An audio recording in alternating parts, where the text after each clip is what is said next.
এই আনন্দঘন ঈদে মানুষের মনে সুখ নেই, আনন্দ নেই। মানুষের আনন্দ কেড়ে নিয়েছে এই সরকার।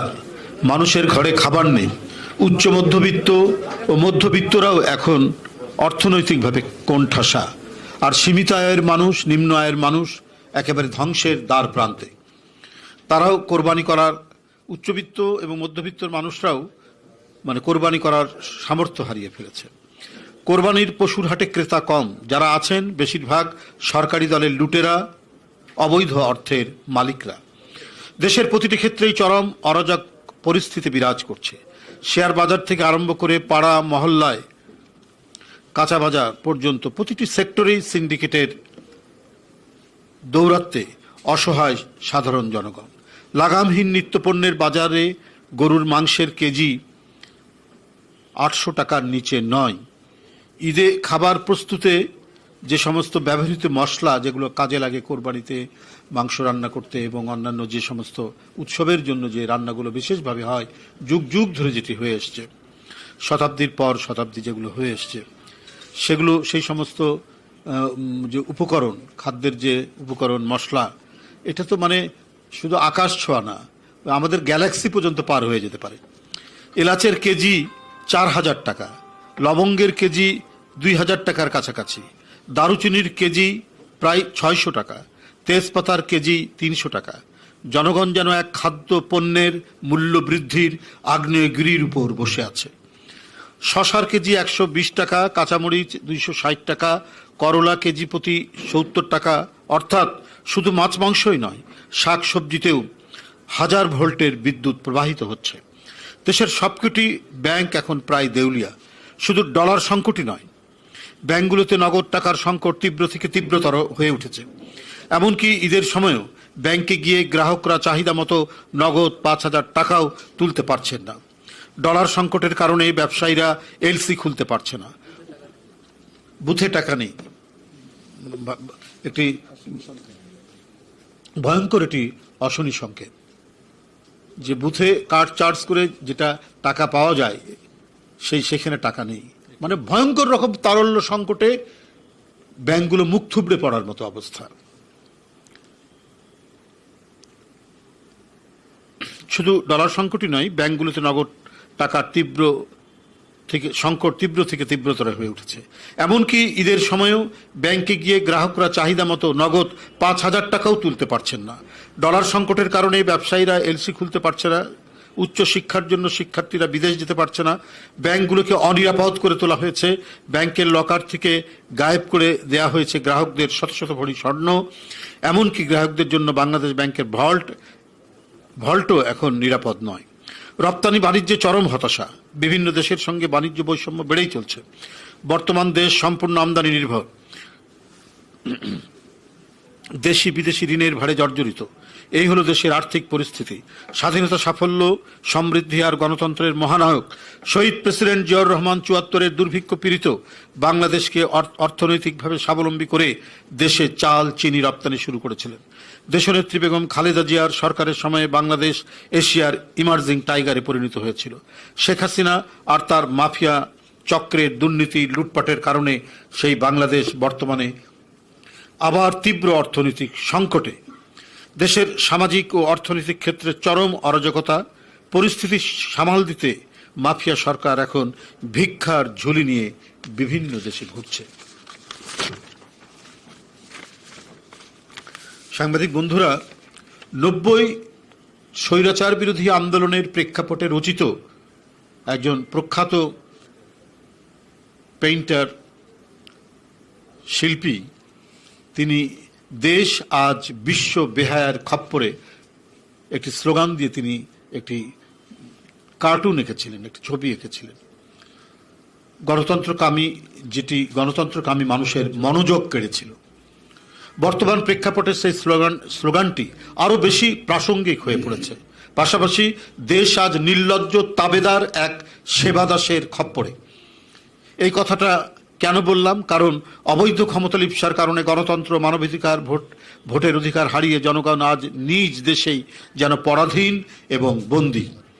অরক্ষিত দেশের সীমান্ত, সেন্ট মার্টিন প্রায় অবরুদ্ধ। বাংলাদেশের নাগরিকগণ সেখানে যেতে নিরাপদ বোধ করছে না। সেন্ট মার্টিন ঘিরে গত কয়েকদিন মিয়ানমারে যা করছে এটি দেশের সার্বভৌমত্বের জন্য চূড়ান্ত হুমকি। বাংলাদেশ মিয়ানমার সীমান্ত দীর্ঘদিন থেকেই চরম অস্থিরতা চলছে। মিয়ানমার সীমান্ত দিয়ে বাংলাদেশে ভারী অবৈধ অস্ত্র ঢুকছে। যুদ্ধ কবলিত মিয়ানমারের জান্তা সেনারা বাংলাদেশের অভ্যন্তরে প্রায়শই ঢুকে পড়ছে। শেখ হাসিনার তাবেদার সরকার যথারীতি জান্তা সেনাদের আগ্রাসী ভূমিকায় নির্বিকার রয়েছে। পুনরায় মিয়ানমারে ফেরত পাঠিয়ে দিচ্ছে, অথচ গত 7-8 বছরেও মিয়ানমার থেকে বাংলাদেশে জোর করে ঠেলে দেওয়া রোহিঙ্গা জনগোষ্ঠীর একজনকেও মিয়ানমারে ফেরত পাঠানো সম্ভব হয়নি। কেন সম্ভব হয়নি? বাংলাদেশ কি কোনো দেশের স্বার্থ রক্ষা করছে? তাহলে কার স্বার্থ রক্ষা করছে? মিয়ানমারের ব্যাপারে বাংলাদেশের কি নীতি অবলম্বন করছে? অবশ্যই জনগণের সেটি জানার অধিকার রয়েছে। শেখ হাসিনার তাবেদারি আচরণের কারণে বাংলাদেশের নাগরিকগণ যেন আজ কোনো সীমান্তেই নিরাপদ নয়। ভারতের সঙ্গে বাংলাদেশ সহ মোট 7টি দেশের সীমান্ত রয়েছে। অন্য কোনো দেশের সীমান্তে গুলি করে মানুষ হত্যা করার সাহস না করলেও বাংলাদেশ সীমান্তে প্রায়শই বিএসএফ এর গুলিতে প্রাণ হারাচ্ছে বাংলাদেশি নাগরিক। গত 9 জুন কুমিল্লা সীমান্ত বিএসএফ এর গুলিতে এক ব্যক্তি নিহত হয়েছে। এভাবে ভারতের সঙ্গে নতজানু পররাষ্ট্রনীতি আর তাবেদারি মানসিকতার কারণে বাংলাদেশ সীমান্ত হত্যার প্রতিবাদ করার সাহস এবং স্বাধীনতা হারিয়ে ফেলেছে আওয়ামী সরকার। আজ বাংলাদেশের সীমান্ত অনিরাপদ, বিপন্ন, স্বাধীনতা সার্বভৌমত্ব অথচ স্বৈরাচারী শেখ হাসিনার তাবেদার সরকার নির্বিকার, নিশ্চুপ। সচেতন সাংবাদিক বন্ধুরা, শেখ হাসিনার তাবেদার সরকারকে টিকিয়ে রাখতে আজিজ আর বেনজিরের মতো সব বিখ্যাত ব্যক্তি দুর্নীতি, অপকর্ম এবং খুন জখমের সেই সমস্ত বিখ্যাত ব্যক্তিদের ব্যবহার করে দেশে বিদেশে বিশেষায়িত বাহিনীগুলোর সম্মান, গৌরব, ইমেজ ধূলিসাৎ করে দিয়েছে। ভিন্ন রাজনৈতিক দল এবং মত দমনে স্বৈরাচারী সরকার যেভাবে র্যাবকে ব্যবহার করেছে দেশ এবং জনগণের স্বার্থে, এই ঘাতক বাহিনীতে এই মুহূর্তে আর কোনো সেনা কর্মকর্তা এবং সদস্যদের পোস্টিং অবিলম্বে বন্ধ হওয়া জরুরি। শেখ হাসিনার অবৈধ ক্ষমতা আর ভোট ডাকাতি নিরাপদ করা সেনাবাহিনীর কাজ নয়, বরং দেশের স্বাধীনতা সার্বভৌমত্ব নিরাপদ রাখাই সেনাবাহিনীর প্রধান কাজ। এই প্রেক্ষিতে বিএনপির ভারপ্রাপ্ত চেয়ারম্যান তারেক রহমান গতকাল শনিবার এক ভার্চুয়াল বক্তৃতায় প্রশ্ন রেখেছেন, সার্বভৌমত্ব বিরোধী তৎপরতা চললেও সীমান্ত জড়ে এখনো কেন সেনাবাহিনী মোতায়েন করা হচ্ছে না? তিনি অবিলম্বে সীমান্ত জুড়ে সেনাবাহিনী মোতায়েন করার আহ্বান জানিয়েছেন।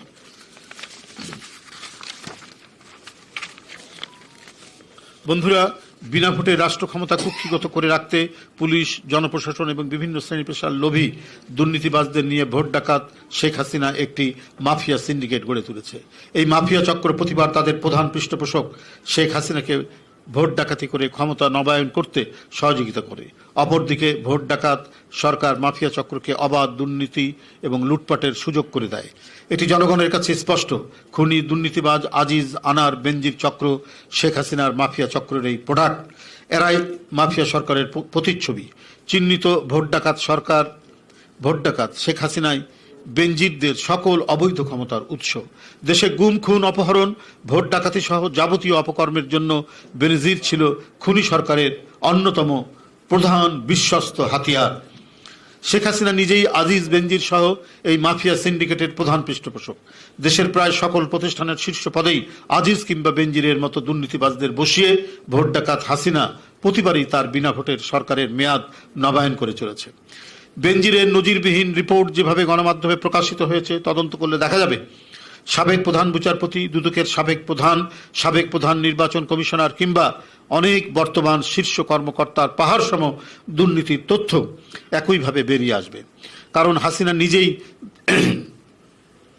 অন্যতম শীর্ষ দুর্নীতিবাজ। বিনা ভোটের রাষ্ট্র ক্ষমতা কুক্ষিগত করে রাখতে দুর্নীতি হাসিনার মূলনীতি। রাষ্ট্রের বিভিন্ন গুরুত্বপূর্ণ প্রতিষ্ঠানের প্রধানদের বেনজির, আজিজের মতো অবাধ দুর্নীতি এবং ক্ষমতার অপব্যবহারের সুযোগ না দিলে তারা কেউ হাসিনার ভোট ডাকাতিতে সহযোগিতা করবে না। দুর্নীতিবাজ হাসিনা একটি ভালো করেই জানে, হাসিনার শাসনকালে এ পর্যন্ত যতগুলো চাঞ্চল্যকর দুর্নীতি কিংবা ব্যাংক লুটের ঘটনা প্রকাশিত হয়েছে, প্রতিটি ঘটনায় মহাচোরদের সঙ্গে শেখ হাসিনার সখ্যতা প্রমাণিত। একটি জাতীয় দৈনিকের একজন প্রবীণ সাংবাদিক বলেছেন, তারা বেনজিরের অপকর্ম সম্পর্কে জানতেন কিন্তু কিছু লেখার সাহস করেননি। এ প্রসঙ্গে বলতে চাই, যদি আমরা পরিবর্তন চাই, যদি আমরা আনার, বেনজির, আজিজদের মতো দুর্নীতিবাজ এবং মাফিয়া মুক্ত শাসন প্রশাসন দেখতে চাই, যদি আমরা আমাদের তরুণ যুবকদের ভূমধ্য সাগরে ডুবে মরা থেকে বাঁচাতে চাই, যদি আমরা গণতন্ত্র পুনরুদ্ধার চাই, তাহলে গণতন্ত্রের পক্ষের প্রতিটি মানুষকে এগিয়ে আসতে হবে।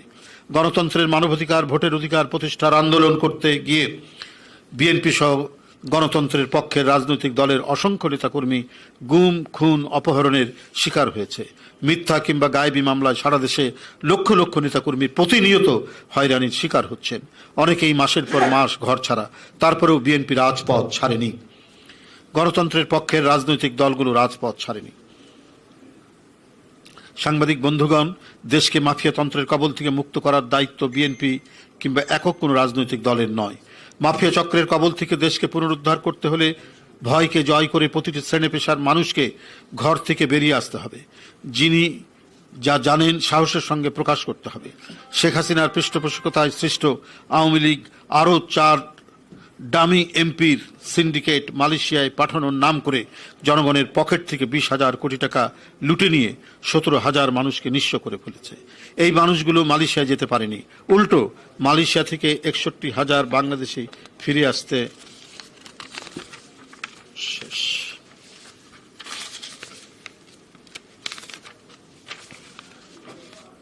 আসতে হয়েছে।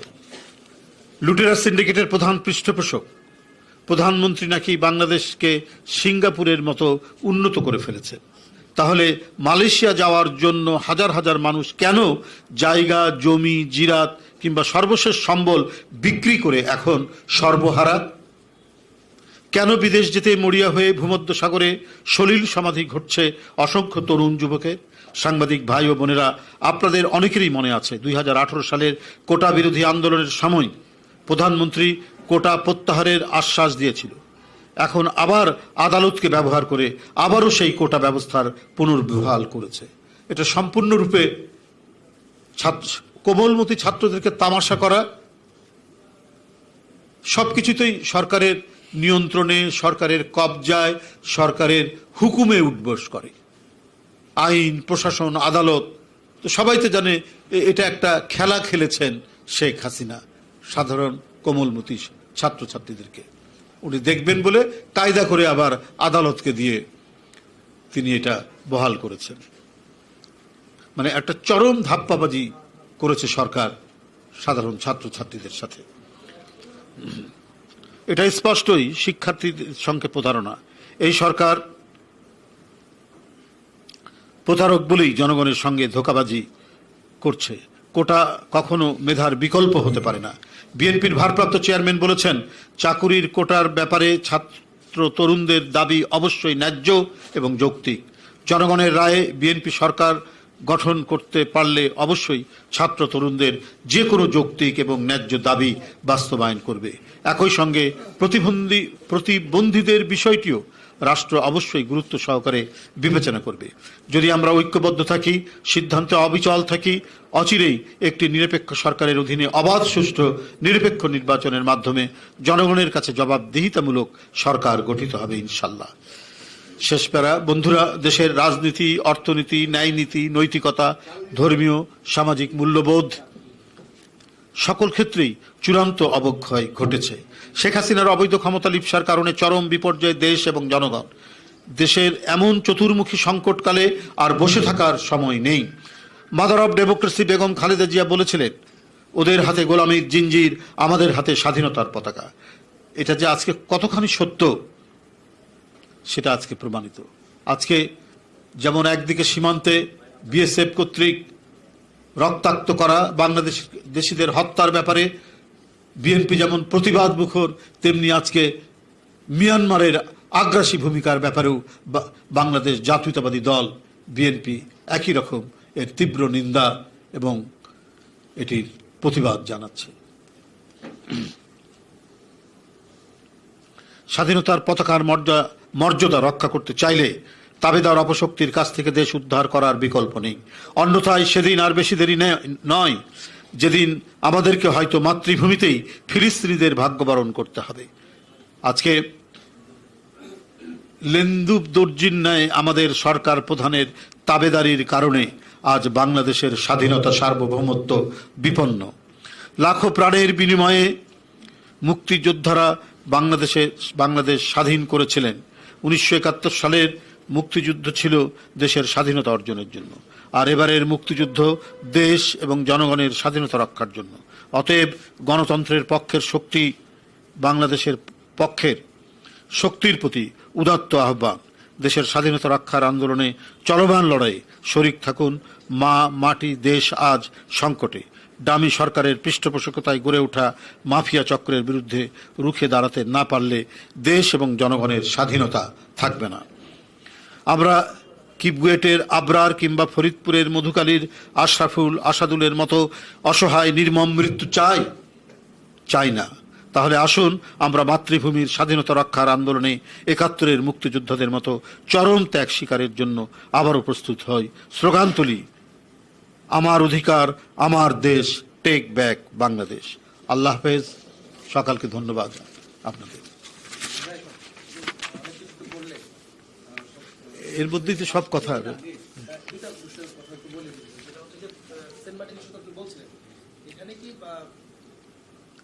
সরকারের যে দাসত্বের কথা বলছেন মর্যাদা, আপনি বলছেন যে তাবেদারি, একটা মিয়ানমারকে আমরা কোনো জবাব দিতে পারি না বা এই ধরনের একটা প্রভাব নিশ্চয়ই যখন আমাদের জলসীমা অতিক্রম করছে, ওদের যুদ্ধজাহাজ অতিক্রম করে ঢুকছে, তো সেখানে আমরা গোলাপ ফুল দিয়ে তাদেরকে প্রতিহত করব না? আমাদের শৌর্য বিদ্যা, আর আমাদের এমন একটি জাতি যে জাতি যুদ্ধ করে স্বাধীন হয়েছে, কোনো মানে আলাপ আলোচনার টেবিলে কিছু হয়নি। আলাপ আলোচনার টেবিলে তো হচ্ছিল ক্ষমতা হস্তান্তর। আমি সারা পাকিস্তানের প্রধানমন্ত্রী হব, এই জন্য ক্ষমতা হস্তান্তর করো, এই আলোচনা হচ্ছিল টেবিলে।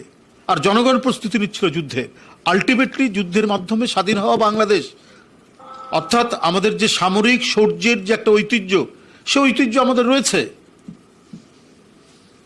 আমাদের শেষ স্বাধীন নবাব তিনি যুদ্ধ করতে করতে তিনি জীবন দিয়েছেন।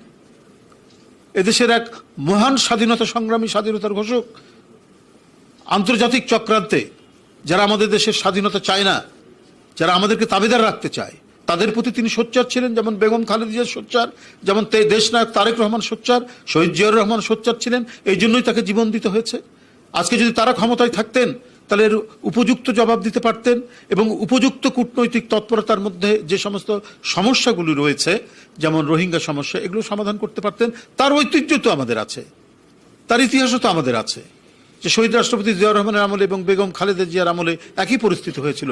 কিন্তু অত্যন্ত তীব্র ক্ষিপ্র তৎপরতার মাধ্যমে, কূটনৈতিক তৎপরতার মাধ্যমে তারা এটা সমাধান করেছেন। এটা অবশ্যই কার স্বার্থে হচ্ছে না? যদি একটি দেশ আপনার অবৈধভাবে ক্ষমতায় থাকে এবং সেটা যদি কি বলে ভোটারবিহীন সরকার থাকে, তার তো কোমরে জোর থাকে না, তাকে পরনির্ভরশীল হয়ে থাকতে হয়। এবং এই সরকার পরনির্ভরশীল সরকার, তাবেদার সরকার বলেই আজকে আমাদের দেশের উপর যে আগ্রাসী চাহনি, যে একেবারে এটাকে বলা হয় উলম্ব অভিযান, ভার্টিক্যাল ইন্ট্রুশন, এই ভার্টিক্যাল ইন্ট্রুশনের পর্যায়ে চলে এসছে। তো শেষ করে দেয়। হ্যাঁ, তো সেইটা মানে প্রতিহত করার জন্য তো একটা সরকার, একটা স্বাধীন সার্বভৌম সরকার সেই কাজটা করবে। সেই কাজটা শেখ হাসিনার দামি সরকার করছে না। হ্যাঁ, বলেন। স্বাধীনতা সার্বভৌমত্ব রক্ষায় আপনি চেয়ারম্যান বলছেন যে সারা দেশে সেনাবাহিনী, মানে সীমান্তে সেনাবাহিনী মোতায়েন এবং মিয়ানমারের বিষয়ে তাৎক্ষণিক ব্যবস্থা নেওয়ার, এটা আপনি যদি একটু বলতেন। না, নিশ্চয়ই এটা তিনি যথার্থ কথা বলেছেন। এদেশের জনগণের যে অন্তরের কথা তার বক্তব্যের মধ্যে দিয়ে সেটা প্রতিধ্বনিত হয়েছে যে আমার দেশে একেবারে একটা উলম্ব অভিযান চলছে, একটা ভার্টিক্যাল ইন্ট্রুশনের মতো আমাদের সীমান্ত কি বলে যে অতিক্রম করছে, জলসীমা অতিক্রম করছে। সেন্ট মার্টিন থেকে আমাদের জনগণকে সরিয়ে নিয়ে আসা হচ্ছে। তো সেখানে ব্যাপক সেনাবাহিনী মোতায়েন এবং নৌবাহিনী সার্বক্ষণিক সেখানে প্রস্তুত থাকবে। এটাই তো আমাদের সার্বভৌমত্বকে রক্ষার একটা কি বলে যে প্রধান দায়িত্ব। সেই দায়িত্ব সরকার পালন করছেন না। আমাদের একজন জাতীয়তাবাদী নেতা হিসাবে দেশনায়ক তারেক রহমান জনগণের আকাঙ্ক্ষারই প্রতিধ্বনি।